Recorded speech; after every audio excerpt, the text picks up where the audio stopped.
C'est celle du fond, c'est celle-là là. Je retrouve. J-3 pour les équipes de France Miniature, ils sont 12 à travailler en plein hiver. Avec l'ouverture qui approche, ils sont une trentaine d'employés à bichonner les monuments. Dès le lendemain de la fermeture, on va démonter certaines maquettes qui vont être repeintes en atelier. On va déménager les maquettes les plus fragiles pour les abriter. Voilà ce qui nous occupe pendant les trois semaines suivant la fermeture. Travail en atelier et puis dès que les beaux jours reviennent, on essaye tout début mars de renvoyer ce matériel repeint sur le site pour être prêt cette année le 9 avril. Avant d'être réinstallés, les monuments passent dans l'atelier pour se refaire une beauté. C'est le cas chaque année de 20 à 25 maquettes sur les plus de 2000 que compte le parc.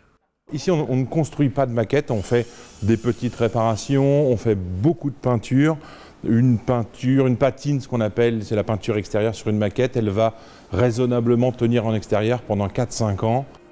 Mais cette année, la réouverture a une saveur particulière. Le site ouvert en 1991 fête ses 25 ans, un quart de siècle de modifications.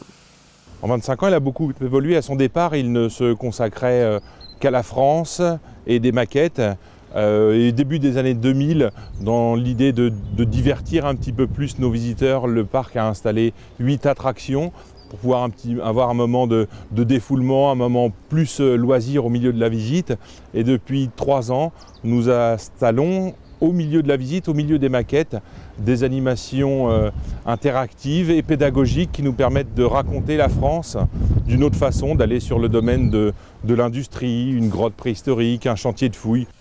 Pas de nouvelles maquettes, mais des rendez-vous spéciaux pour cet anniversaire. Des animations commencent dès le mois d'avril. Les équipes ont encore quelques détails à peaufiner, 3 jours pour tout régler. La Tour Eiffel, elle, est déjà bien installée.